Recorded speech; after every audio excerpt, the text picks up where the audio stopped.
Welcome back to One Salad a Day, and today we are making a simple, very red salad. So here are some of the ingredients I'm going to use. The first thing I'm going to do is boil my beets because they take a while, about maybe 40 minutes, 45, because this one is quite large. So I'm going to boil them covered with water. I'm just going to give them a little rinse. They're kind of dirty.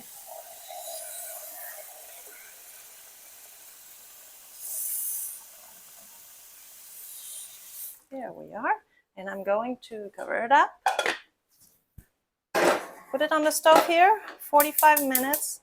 So I start with that so that I can get on with the other stuff. And at the end, I'll be making also a beautiful red hummus. I like to put a few beets in there. It gives it some fun color. And I'll be right back. Also have some lettuce that's chilling in here. I'm gonna just be washing this up in a minute. Nice red leaf lettuce. And we're gonna get cooking. All right. So here I'm just going to start washing my red leaf lettuce I was talking about. It has quite a bit of bugs, but I always find like it's worth getting a whole head of lettuce. I like the box salad, but this is a good change and it has a little bit more texture.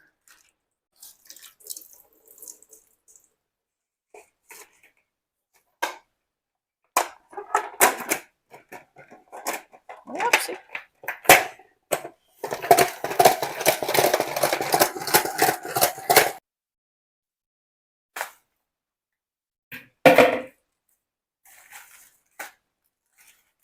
I know most people take the core off. I just like this little crunchy bite. It's a little bit bitter.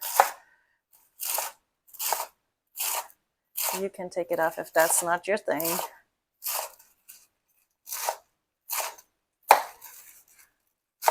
So this red leaf lettuce will be the base with our romaine lettuce, which I'm gonna chop next.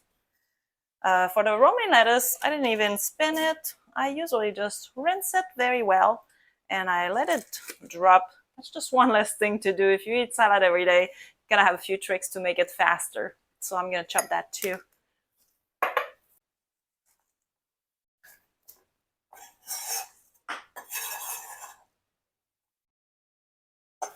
On to the next.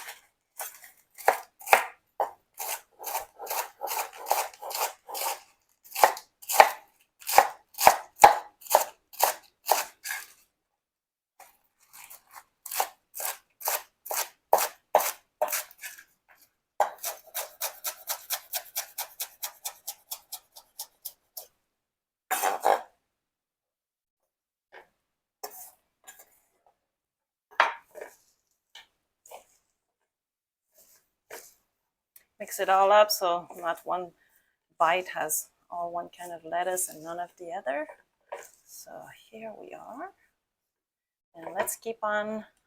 We're gonna get to our big, huge red cabbage in just a second. Look at this huge cabbage that I'm gonna slice into. You don't need that much. I mean, that's probably about a cup once I'm all said and done slicing it thinly. And that will provide you with a good amount of antioxidant. And if you are following a Nutritarian diet or you're familiar with it, we try to incorporate the cruciferous vegetables like cauliflower, broccoli, cabbage, arugula as often as we can because they are such wonderful foods. And not to mention that they're gorgeous. It will give a nice crunch to this salad. Add a lot of color. You can do it as big or as small as you like it. Makes a nice big mess everywhere. And after I'm done with this, I will look at our beets. So that's quite a bit. I might have gone overboard, but that's okay. There we are. And let's quickly take a look at those beets. Doing good? That's what it should be like, but they are not nearly ready. So we'll be back in about, I don't know, maybe 30 minutes. So here we go. We have a red bell pepper.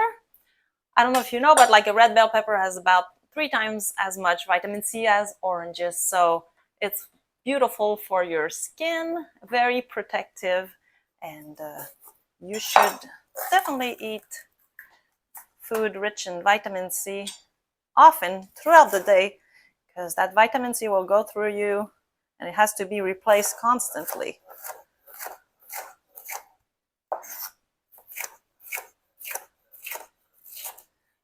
I'm not sure if I'm going to use the whole pepper, but definitely a little bit more.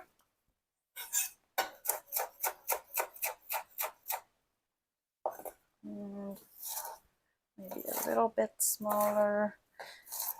I like to cut things somewhat small because it's so important to chew your food really good to absorb as much of the nutrients as possible. And if you're not chewing, which most of us aren't, I am guilty of that. I always have to remind myself, slow down, chew your food better.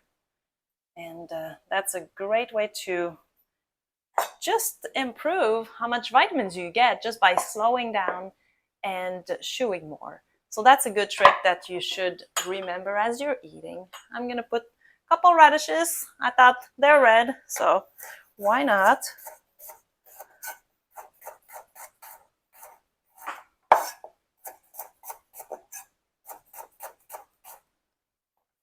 There we are. And of course, we always add onions.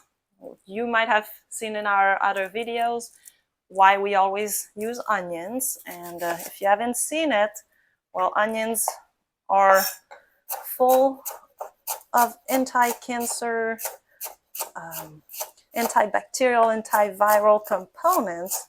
The smaller you chop them, the more they will release their power. And this is getting very spicy. Hopefully I'm not going to start crying. Wow. And the more you cut it, the worse it becomes. So keep on chopping. I will have to just go and wash my hands. I'll be right back. All right, I recovered from the onion. I am back. Now I'm going to go to the sweeter components.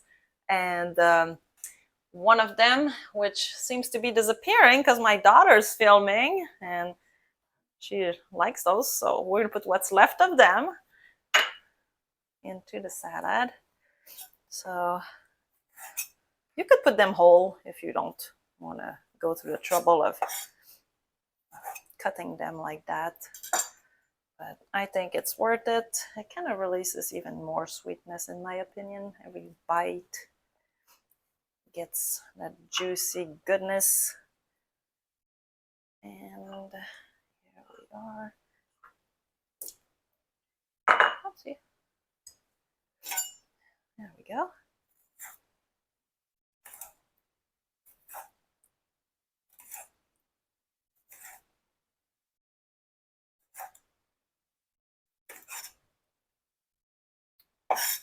Like I said, it does take a little bit of time. Watch for your fingers so that they don't end up in the salad.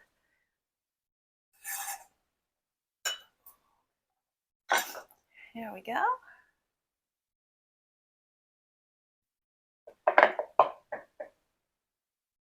This is starting to look really good. I'm getting hungry, but it's a little early still.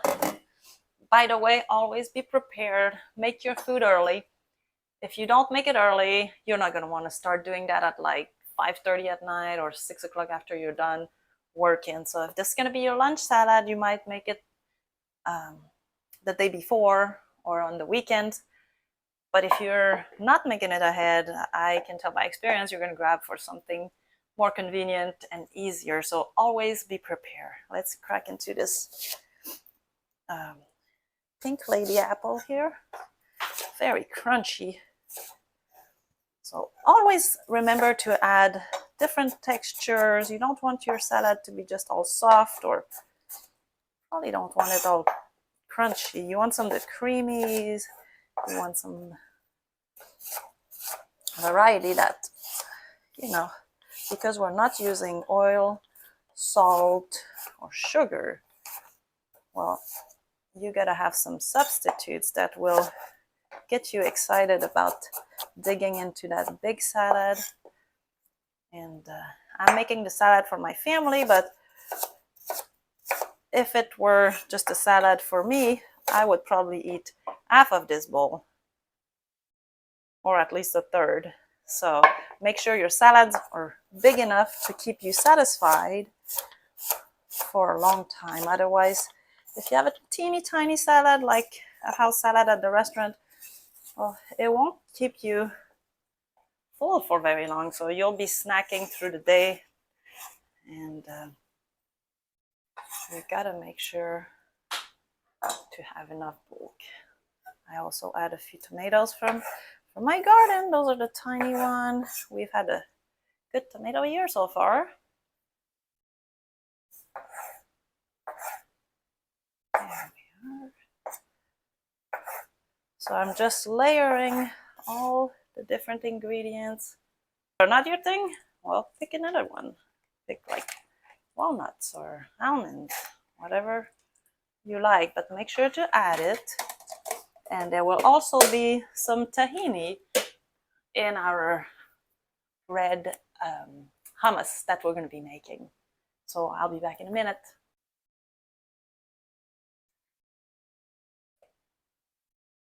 Little side note about the hummus, you don't have to make it if you want to. You can get it at the grocery store. Just make sure it has no oil. A few brands will make it oil-free. And you can just go ahead and do that instead. But if you want to make it, then I'll show you how to. Here I'm going to make a creamy hummus. Give you all my secrets to make it creamy without oil. So here we go. I'm going to get started with 1 can of chickpeas. So we try to get beans in our diet every day. They are packed with fibers. They keep you full. They have a fair amount of protein, which we all need to stay strong. So what I do here, I will save some of the aquafaba, which is the liquid from inside the can, in case you didn't know. And I will rinse it very well to get rid of all the salt that's in there. Hopefully you can find some low sodium or no sodium chickpeas. Mine have some salt in them, so I make sure I rinse them very well. Pour it in my blender. And the next thing I'm gonna do is find my knife. And I have this lemon that makes it so that your hummus is not flat or tasteless. So lemon juice in here. I think I'm going to use the whole thing. Nice little pucker.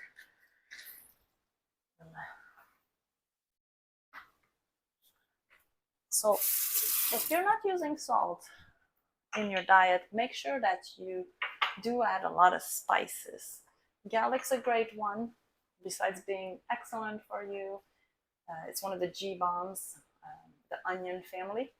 I know I don't peel it, but the Vitamix takes care of it. If you want to peel it, go ahead. Just this coriander. I'm not measuring, but I'm putting maybe a teaspoon just to taste. Cayenne pepper, careful with this one. It's a little feisty, but really brightens up the hummus. And here, this is cumin. I gotta go fill back up on those spices. We use them a lot, so they're getting a little bit low. As a source of natural fat that's not an oil, I am going to use raw tahini. If you like roasted tahini, that's totally fine, up to you. I just happen to really like this. It has a milder flavor. it goes unnoticed, even for my kids that are not big fan of tahini. They never complain of this one being in the hummus. Put a splash of aquafaba. Not too much, because what I use to make it extra creamy, there's my secret, ice. I don't know why it works, but it works. So don't skip on the ice. Make sure you put it in there. I will blend and come right back to you in just a minute, and it will be ready. It's gonna get loud. Let me show you the finished product. So creamy. And no oil. Delicious. Get into this beet hummus. So all I did is I added a little piece of beet. I boiled these beets for 40-45 minutes, and then I added just that little chunk to give it the color and the taste. You can serve it with balsamic vinegar. Somehow beets and greens just go really well. It balances the flavors. But you can just have it like this. And that's the hack for the beet hummus. Scoop some of it on our finished product here. So here.